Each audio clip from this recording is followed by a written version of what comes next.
The black layer here, it's a shadow layer. Okay, so what we're doing is when we put this and glue this on, we want to make sure that the black portion is only seen on the bottom right hand section. Okay, so you'll see here there's no black here, but there's black here. So we're aligning it top left. Okay, just before you glue it down, get an idea of where it goes so you understand what I mean by that. If you just look at the photo, you'll see where the shadows are. Just wanted to give them some dimension without having to do anything extra to give them that dimension.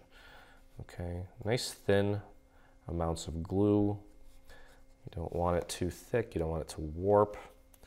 Okay, it may actually help to kind of hold this up as you're placing it down and just get it nice and aligned so that that shadow is on the bottom right, and then push down. Okay, that is your first layer. That's nice. Okay, our next layer here is this piece here. Okay, so let's get our glue on this neon green piece here. And I'm really looking forward to seeing what kinds of colors and papers you guys use for your little monsters. I'm sure they're going to look wonderful, and I'm sure your kids will love them.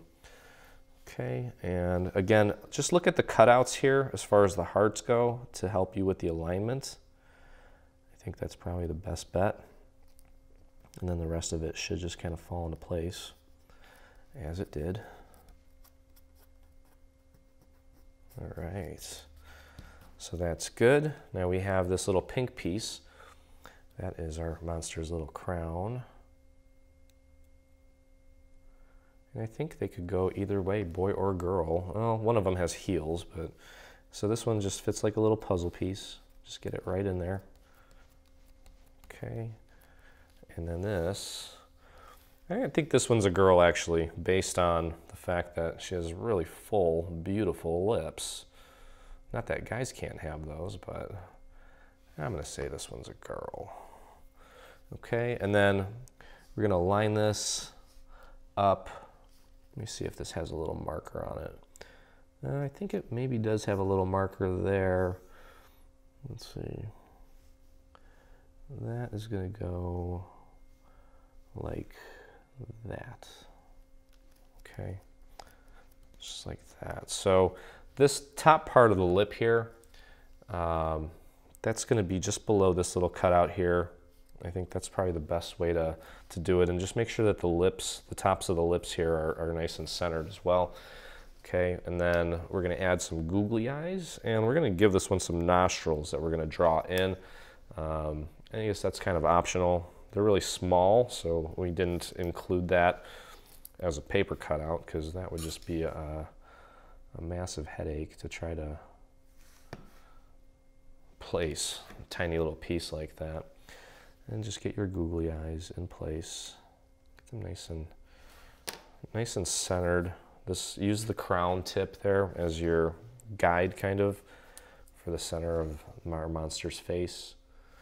Just throwing a little bit of glue on my other eyeball. And that's about right. I'm just getting some sticky residue left over from my pen. I probably shouldn't use that on plastic, but that's okay. I'll clean that off more once this piece actually dries. Okay, there is our monster. Let me find my little black pen here, and we'll just give it 2 little nostrils. 1, 2. Done. Okay, that's cute. All right, we're gonna flip this over because we are pop dotting these. You can glue these down if you want, if you don't want to use pop dots. I'm actually using foam squares, my apologies. Okay, just find some nice thick areas where you think you can get one of these. I think 4 is plenty for this monster. And peel that off. Get your card base ready to go. And just center the crown. He's going to be a little bit off to the side. And that looks good. There we go. All right, so that is it.